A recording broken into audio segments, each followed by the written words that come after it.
Hello friends, DDLJ में आपका स्वागत। लास्ट लेक्चर में हमने पढ़ा था लॉस ऑफ प्रॉफिट के बारे में। आज हम स्टार्ट करेंगे इसी चैप्टर का जो दूसरा भाग है, जिसका नाम है of course loss of stock policy. तो first of all, everyone on a fresh page, take out your books and you are writing on a fresh page loss of stock policy. This is a very very interesting policy. Of course जो हमने loss of profit policy किया था, उसके अंदर आपने अभी last lecture में ही attend किया है।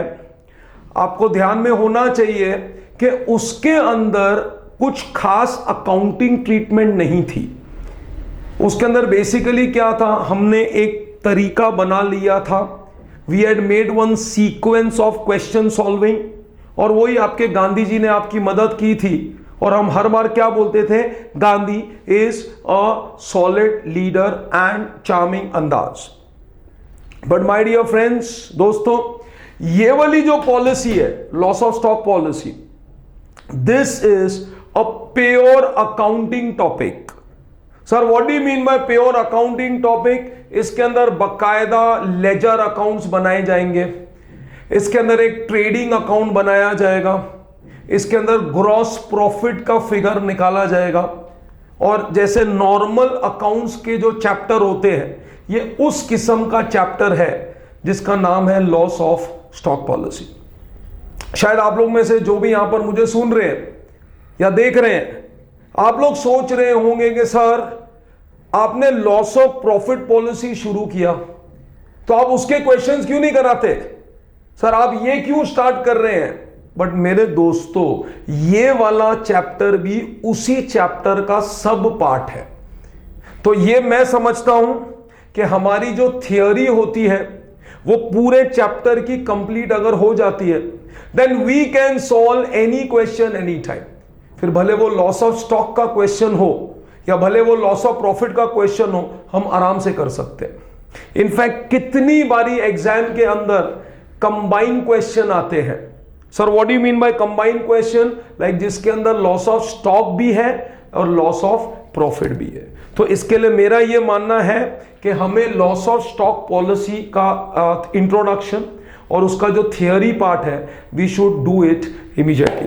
तो आप सबने ये हेडिंग दिया, loss of stock policy. First of all, attention. Sir, ये लॉस ऑफ स्टॉक पॉलिसी होता क्या है? Come on man, from the name itself, loss of stock. Stock का मतलब क्या होता है? स्टॉक का मतलब होता है गुड्स। गुड्स का मतलब क्या होता है? माल। माल का मतलब क्या होता है? The product in which the businessman deals. जिस प्रोडक्ट में, जिस माल को बिजनेसमैन खरीदता है और बेचता है, और अगर उसे आग लग जाती है तो जिस दिन आग लगी थी उस दिन उस स्टॉक का क्या वैल्यू था। जब हमें इस तरीके का क्वेश्चन आता है तो उस क्वेश्चन का नाम होता है लॉस ऑफ स्टॉक पॉलिसी। मतलब I can say like this, for example, एक एग्जांपल लेते हैं। समझो आज की तारीख को आग लगी। आज क्या तारीख है? Let us assume that today the date is say 7th of April 2013। 7th April, ऐसे हमने कोई भी डेट ले ली है तो 7 अप्रैल 2013 समझो आग लग गई। अब अगर आपको याद होगा, लॉस ऑफ प्रॉफिट पॉलिसी के अंदर हम क्या कर रहे थे? We started everything from the date of fire. कि भाई 7 अप्रैल 2013 को आग लगी, तो 7 अप्रैल 2013 से what is the dislocation period? वो कौन सी पॉलिसी थी? लॉस ऑफ प्रॉफिट पॉलिसी, जो हमने लास्ट लेक्चर्स में किया था। अभी हम बात कर रहे हैं लॉस ऑफ स्टॉक पॉलिसी। तो लॉस ऑफ स्टॉक पॉलिसी का बेसिक मतलब यह है कि 7 अप्रैल 2013 को अगर आग लगी है तो उस दिन, इस दिन 7 अप्रैल 2013 को गोडाउन के अंदर या दुकान के अंदर सामान कितने का था? What is the closing stock on the date of fire? I repeat once again, closing stock on the date of fire, ये वाला फिगर हमें निकालना है जब हम ये चैप्टर करते हैं जिसका नाम क्या है, loss of stock policy.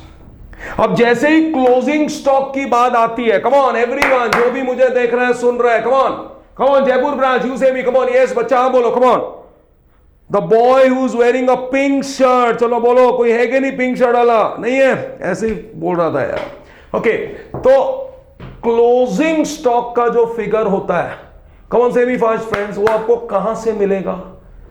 Of course closing stock you will get from your trading account. तो इस चैप्टर के अंदर सबसे पहले आप देखिए आपका कितना एक बड़ा कंफर्ट अप्रोच आ जाएगा कि आपको अगर वो कुछ प्रॉफिट एंड लॉस अकाउंट के बारे में देता है, या फॉर दैट मैटर अगर वो आपको कुछ बैलेंस शीट के बारे में देता है, तो आपको क्या करना है, आपको उसको टोटली इग्नोर कर देना है। सर क्यों?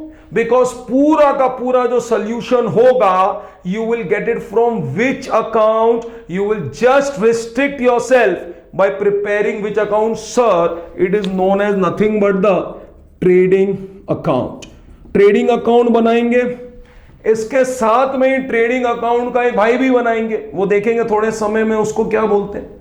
बट एक बात तो पक्की है कि जो भी अकाउंटिंग ट्रीटमेंट हम करेंगे, it will be restricted only to the trading account की एक्टिविटीज।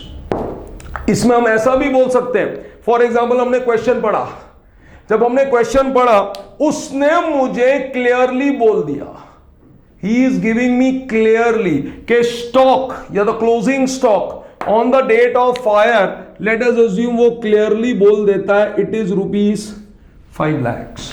अरे यार 5 लाख रुपया on the date of fire, इसने तो आपको सीधा ही दे दिया। तो इसने आपको सीधा दे दिया तो मैं क्यों टेढ़ा मेढ़ा हूं, मुझे कुछ करने की जरूरत ही नहीं है। फिर क्यों? बिकॉज यही तो क्वेश्चन है। उसको क्या फिगर चाहिए? उसको चाहिए closing stock on the date of fire, और वो फिगर तो उसने दिया हुआ है। मतलब अगेन देन आपको इस चैप्टर में भी कोई अकाउंटिंग ट्रीटमेंट नहीं करना है। फिर जैसे उस चैप्टर में हम बनाते थे क्लेम स्टेटमेंट, वो चार्मिंग वाला क्लेम स्टेटमेंट, इस चैप्टर में हम यहां से फिर शुरू करेंगे सवाल को, जिसका नाम होगा स्टेटमेंट ऑफ क्लेम।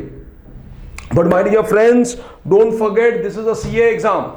तो सीए एग्जाम में हर चीज ऐसे वो रेडीमेड आपको नहीं देगा, तो डेफिनेटली आपको बहुत सारे परिश्रम करना पड़ेगा to get this particular figure of closing stock on the date of fire. तो everyone come on, open your books and let's write something about the loss of stock policy. Please everyone open your books. Okay, can we start? Yeah, right over there. When fire takes place for certain period of time, I repeat once again, when fire takes place for certain period of time, संतोष एक minute रोक।